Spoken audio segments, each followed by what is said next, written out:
ابھی تک نے علم کے پہلے کتنی رکھتے ہیں اور بعد میں کتنی رکھتے ہیں. فجر کی سنتیں کب پڑھنی چاہیے؟ سنو فجر کی سنتوں کے بارے میں. میرے رسول کریم سید عالم صلی اللہ تعالی علیہ وسلم سے ایک صحابی نے پوچھا تھا، حضور میری فجر کی سنتیں رہ گئیں یا رہ جاتی ہیں تو حکم کیا ہے؟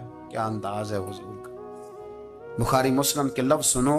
حضور سید عالم صلی اللہ علیہ وسلم فرمانے لگے، اس نے کیا پوچھا تھا؟ حضور جواب کیا دیتے؟ فرمایا فجر کی سنتیں کبھی نہ چھوڑنا، فجر کی پہلی 2 سنتیں کبھی نہ چھوڑنا. یا رسول اللہ صلی اللہ تعالی علیہ وسلم میری رہ گئی ہیں، رہ جاتی ہیں. فرمایا فجر کی 2 سنتیں نہ چھوڑنا. فرمایا فجر کی پہلی 2 سنتیں مجھے دنیا اور دنیا کے اندر جو کچھ ہے وہ سب سے زیادہ پیاری ہے. فجر کی 2 سنتیں دنیا اور دنیا میں جو کچھ ہیں مجھے وہ سب سے زیادہ پیاری ہیں. اس لیے فجر کی سنتیں نہ چھوڑنا. اپنا ذوق، اپنی طبیعت، ہم نے نا ذوق غلط بنا لیا. اگر 20 بندے کہہ بھی دیں گے تو نے بڑی شاندار تلاوت کیا تو کیا اس سے بنے گا؟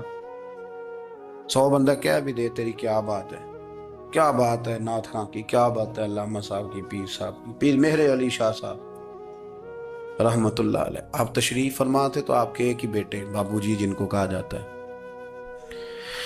جس دن صاحبزادے پیدا ہوئے تو خادم نہ وہاں سے نکلا.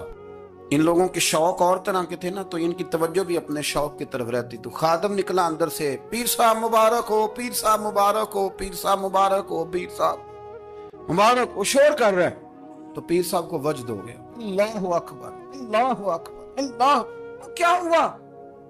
کس بات کی مبارک دے رہے ہو؟ اس کی حضور اللہ نے بیٹا دی ہے.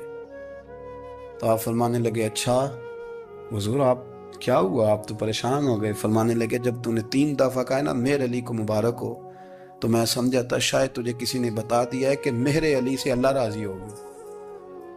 میں سمجھا تھا کہ شاید تو یہ خبر لے کے آیا ہے کہ کسی نے بتایا ہے کہ مجھے آج خبر ملی ہے کہ مہر علی سے رب اچھا پتر ہوا ہے. الحمدللہ، اللہ کا شکر ہے. پر میرے لیے مبارک کا دن وہ ہوگا جب میرا رب کہے گا کہ میں مہر علی سے راضی ہوں.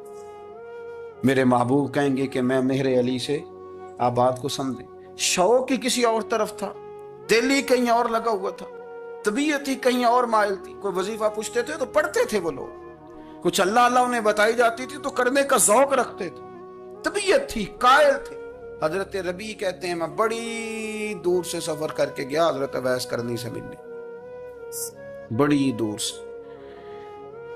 اور جب میں پہنچا تو فجر کا وقت تھا. تو حضرت اویس کرنی کو میں نے پا لیا تو وہ نماز پڑھ کے نا قرآن شریف لے کے بیٹھ گئے.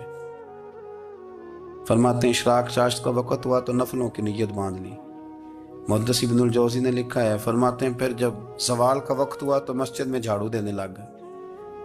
زور کی نماز پڑھ کے تو عصر کی تیاری تک وہ مسجد میں بیٹھے رہے.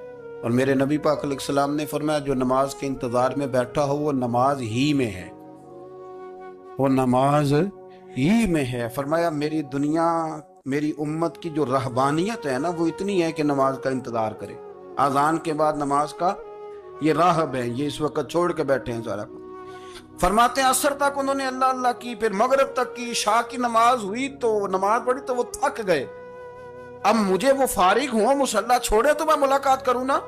کہ آپ حیران نہ ہو کہ اتنی دیر بندہ کیسے اللہ اللہ کر. ہم نے کی نہیں نا اس لیے ہم پریشان ہیں.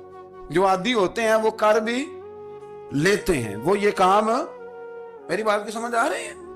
جب جاتے ہو کسی دفتر میں تو 8 گھنٹے کھڑے رہ لیتے ہو نا، مجبوری ہوتی ہے تو کھڑے رہا جا سکتا ہے. پاسپورٹ کے دفتر بولیے، امیگریشن کی لائنوں میں، اور میں نے تو امبیسیوں میں بندے 12 گھنٹے پہلے جا کے کھڑے دیکھے.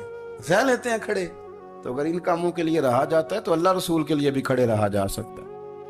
تو فرمانے لگے کہ جب عشاء کی نماز کے بعد آخر انسان تھے، تھک گئے، نیند کا غلبہ ہوا تو تھوڑی ایسے آنکھ بند ہوئی تو کھلی تو رونے لگے. حضرت ویسے کر دیا، رو کے کہنے لگے مالک مجھے غافل تو نہ کر، ابھی میں نے کیا بھی کچھ نہیں، دن ختم ہو گیا، کوئی نفل نہیں، کوئی اللہ اللہ نہیں، اللہ مجھے غافل نہ کر، میری مدد فرما. فرماتے ہیں جب وہ روئے تو میرے ساتھ جو شخص تھا میں نے کہا اٹھو چلیں. کہنے لگا حضور ملنا نہیں. فرمایا جو میں لینے آیا تھا وہ مجھے مل گیا ہے، جو میں ان سے سیکھنے آیا تھا وہ مجھے نصیب ہو گیا، اب اور میں نے کیا لینا، ختم ہو گئی بات، اٹھو چلیں. اللہ کے بندوں نے حضرت ربیہ بن کعب اسلمی رضی اللہ تعالیٰ عنہ فرماتے ہیں کہتے ہیں جب بنو قریظہ اور بنو نذیر یہودیوں کے ساتھ حضور علیہ السلام نے جنگ کا اعلان فرمایا تو وہ دشمن ہو گئے. ہمیں خطرہ تھا کہ وہ رات کو کہیں محبوب کو تکلیف نہ دیں، تو کچھ لوگ نا تلواریں لے کے نبی پاک کے دروازے پہ پہرے داری کرتے تھے. گن مین رکھنا حرام نہیں،